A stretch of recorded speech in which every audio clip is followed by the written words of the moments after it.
O Sérgio Melo pergunta, né?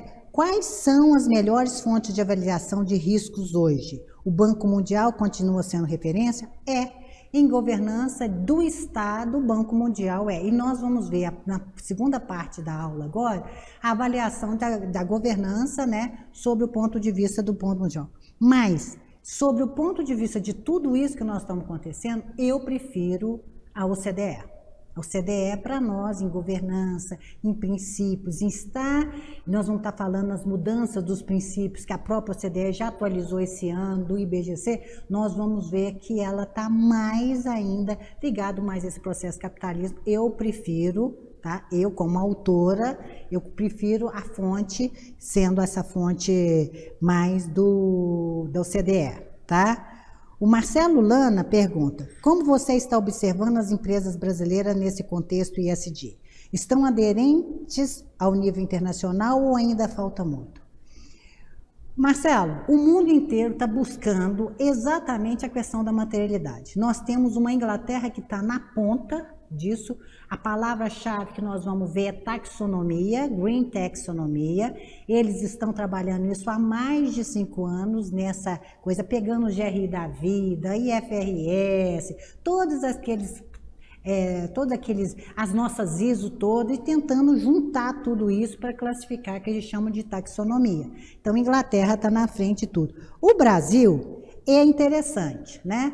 O Brasil ele é resistente no começo, mas na hora que ele percebe que, principalmente as empresas brasileiras, que não vai ter jeito, que o negócio chegou, foi exatamente o movimento que a gente viu com a questão das ISO, né?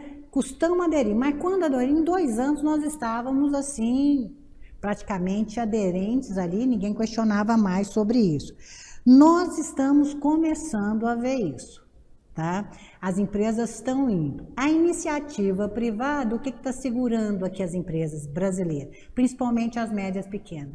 A insegurança jurídica, a nossa situação política, isso tudo. A iniciativa privada, que estava num processo muito grande de investimentos e fazer as adaptações que fossem necessárias para pegar um grau de crescimento que elas estavam imaginando que fosse acontecer, a turma está parada. O que eles estão fazendo? Que é depoimento que eu comecei o ano em Ponta Grossa, em Passo Fundo, em Manaus, só com empresários. A gente, quando trabalha com empresas médias e pequenas, a gente só conversa com o dono, né? Governança é chique, você está na estrutura de poder, você só conversa com o dono. E a iniciativa privada brasileira toda, ela retrancando, não porque o assunto não é importante, mas pela falta de segurança de se investir ali. Então, o que a gente está percebendo? As empresas esse ano, olhando e se estruturando mais sobre o ponto de vista de governança para ver o que é que vai dar.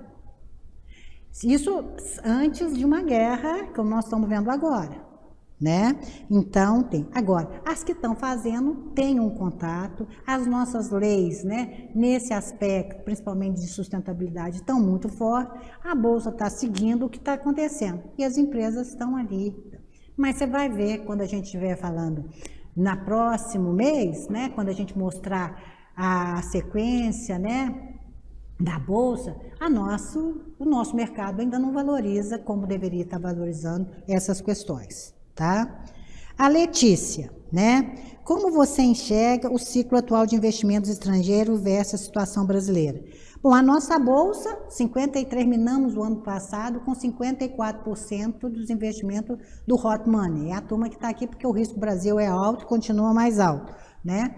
Mas a turma agora começa a segurar um pouco esse ponto. O mundo agora ficou muito mais complicado, né? E a nossa situação mais complicada ainda, né? Então, nós temos uma série de fatores que os investidores, eles começam a ter. Agora, é um país, gente, que as coisas não precisam estar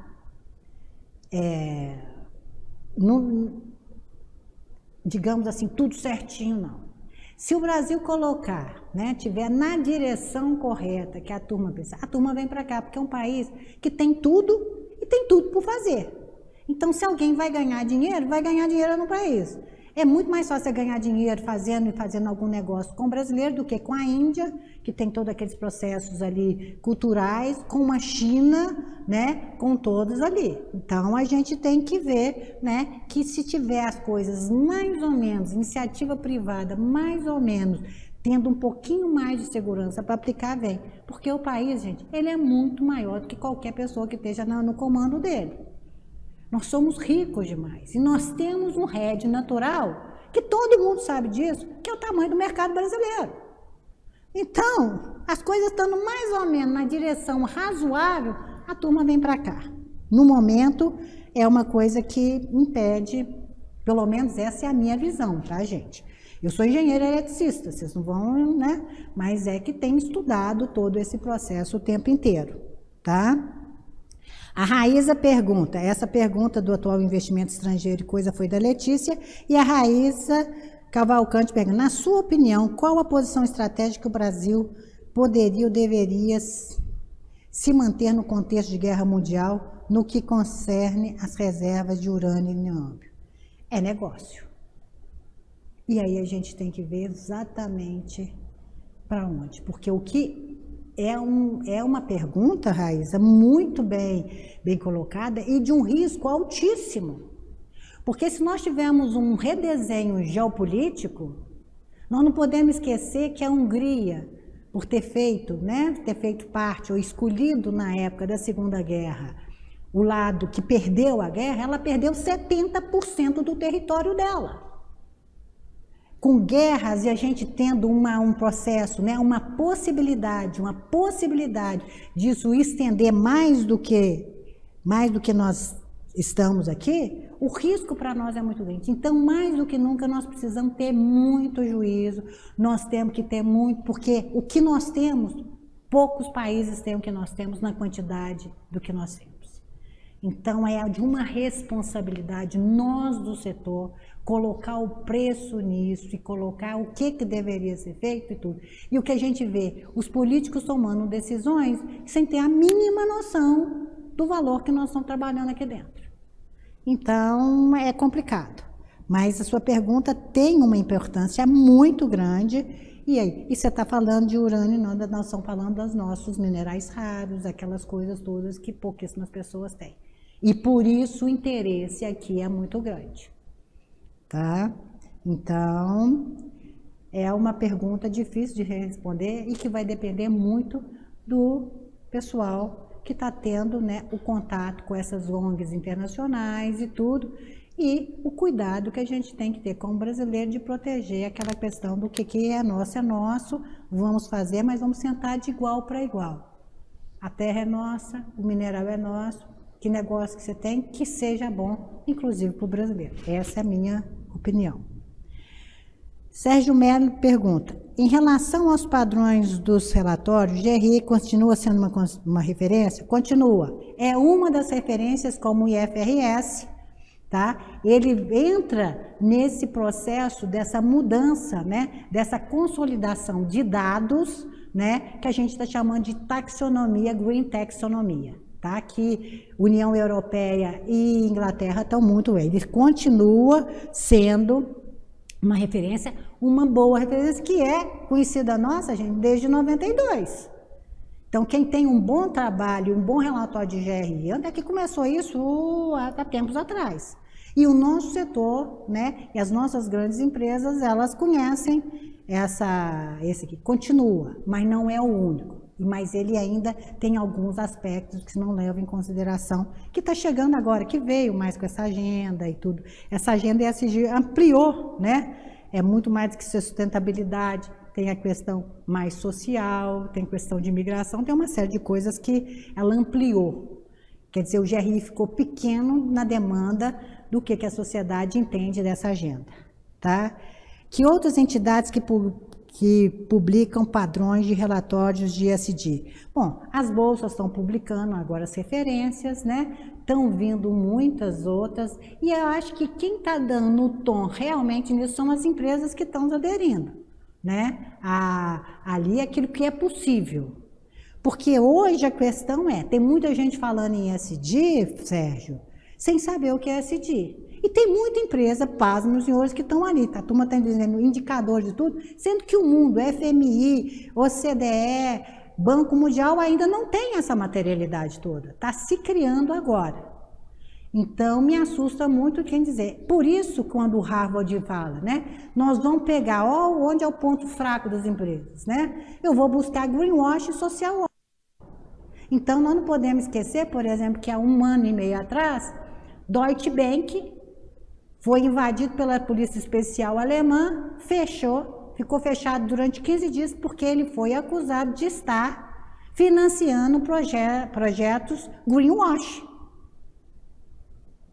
Nós aqui temos uma chance de sermos daqui a pouco sendo questionados sobre a questão social wash.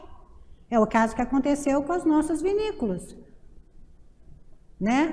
Vamos lá, né? Hoje as nossas leis, né? Um terceirizado que você contrata e se pisa no tomate sobre qualquer conta, leva a empresa junto. Não é você que está fazendo, é um terceirizado sujo, você tem responsabilidade. Então ampliou demais para a questão de riscos e perigos nesse processo, tá?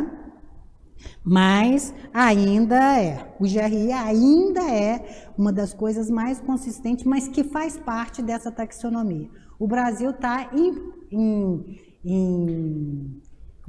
pesquisa pública, né, a taxonomia verde do Brasil. Nós já tem gente pensando sobre isso, falando em taxonomia também, mas ainda está naquela questão de pesquisa pública ali, naquela questão, mas já está chegando e nós estamos nessa questão aí, dentro dessas não tendências, mas que já está vindo. E o mundo inteiro, e as nossas empresas buscando materialidade. É melhor você não dizer que você está fazendo uma coisa, mais ou menos meio boca, é melhor dizer que não está fazendo nada do que está fazendo alguma coisa e entrar com as bravatas e colocar em alto, gritar, estamos na agenda ESG, estamos aderentes aí, e se eu chegar e ver que você não está, eu posso estar te metendo num processo civil criminal, dizendo que você está ludibriando a opinião pública com social washing, por exemplo, maquiagem social.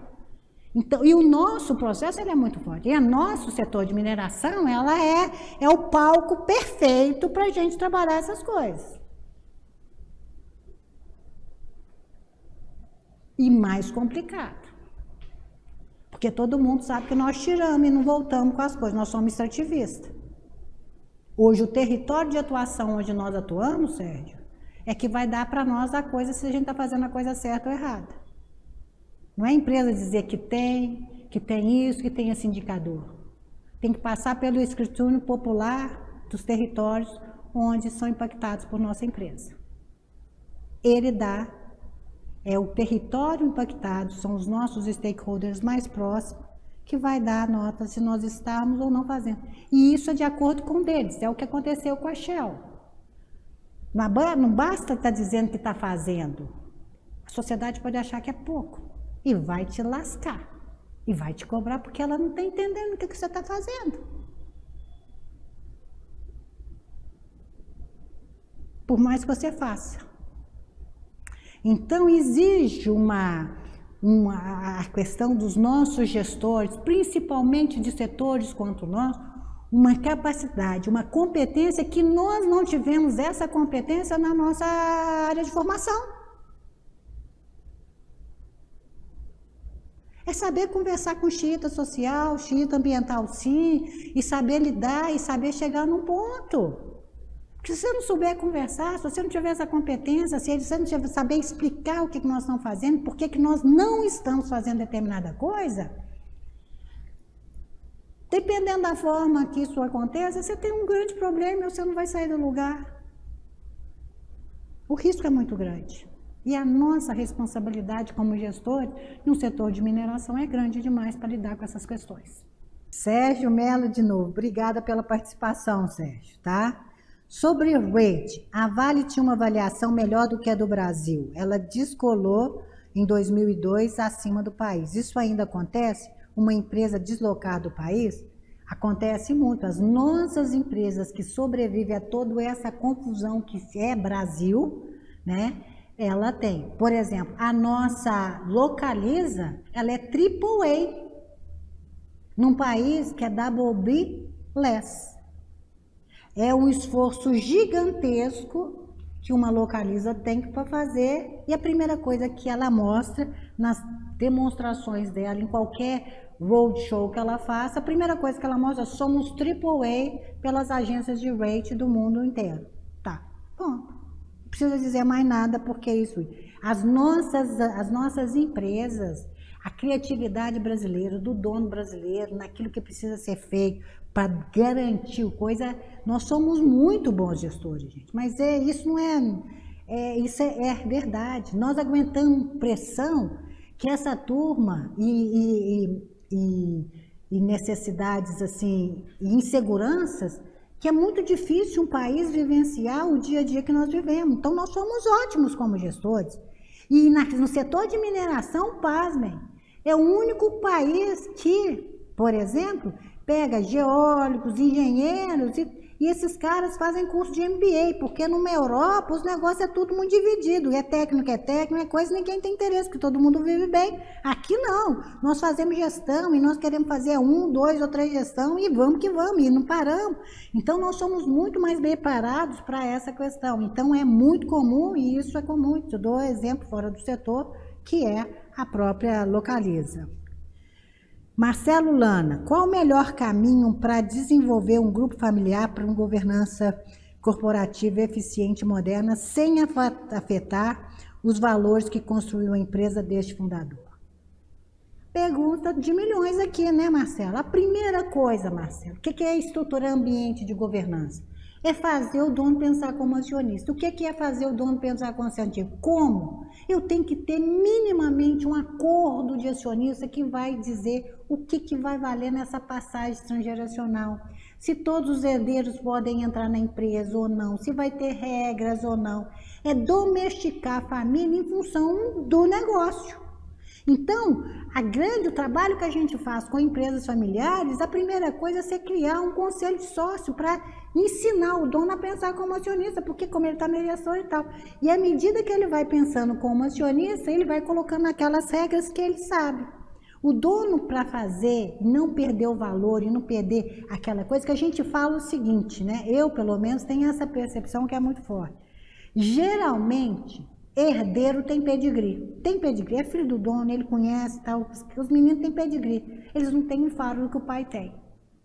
Então, eles têm que ter o tempo deles, esperar ali. A primeira coisa é um acordo de acionista que vai fazer quais são os critérios para fazer essa passagem transgeracional, como é que vai ser para poder fazer, se é mais fácil a gente tirar ali, né, a família coloca toda num conselho, ou se a gente vai utilizar uma Gerdau, sempre falou, vai ser a minha família que vai estar na gestão sempre. Pronto, já é definição da família.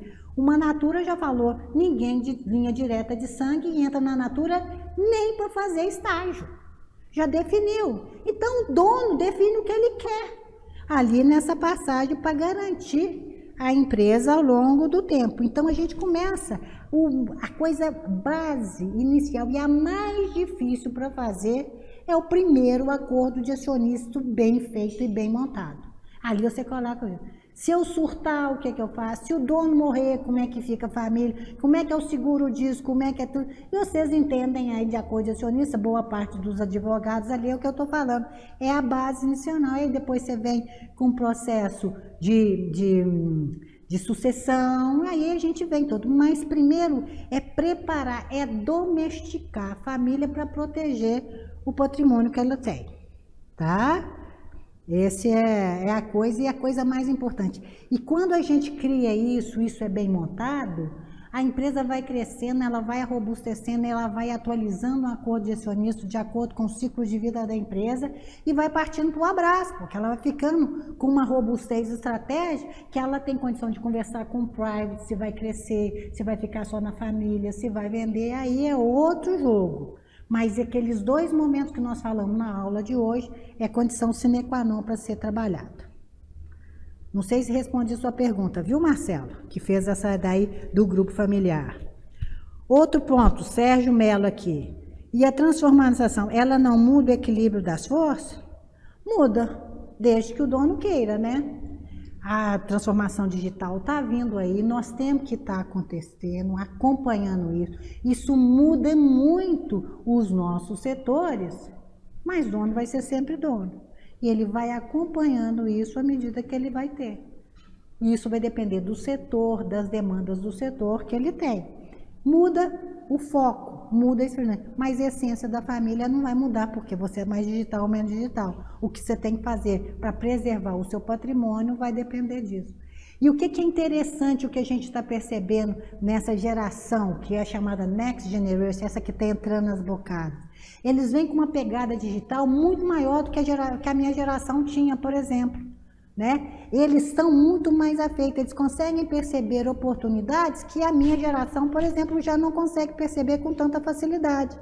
Então, quando os donos começam a perceber isso, eles vão dando pequenos projetos para os filhotinhos, para os herdeirinhos, para falar, você quer tenta isso. Foi isso que aconteceu muito na pandemia, dessa Next Generation começar a assumir alguns pequenos projetos naquela parte que era difícil para uma pessoa da minha geração entender. E vocês são muito, a turma é muito mais verde, é uma turma muito mais trabalhada, de sustentabilidade, é muito mais socialmente responsável, mais preparada para discutir coisas na minha geração que a gente nem conversava sobre essas coisas. Então, tem uma abertura e as famílias estão começando a ver essas facilidades, essas questões, inclusive a julgar com essas diferenças transgeracionais aí a favor da própria empresa. Então, se eu sou o dono ou um diretor que tem essa dificuldade, eu vou querer perto de mim alguém que tenha essa competência para me ajudar. E eu ir testando esse cara na tomada de decisão dele, porque eu vou estar de olho nele e não vou deixar que isso coloque em risco a perpetuidade da empresa. E quando esse jogo é bem julgado sobre os padrões de governança, transparência, prestação responsável de conta, fazendo tudo de acordo com a lei e tudo, é o grande momento dessa nova geração, essa pegada digital e de sustentabilidade que a geração anterior não tinha.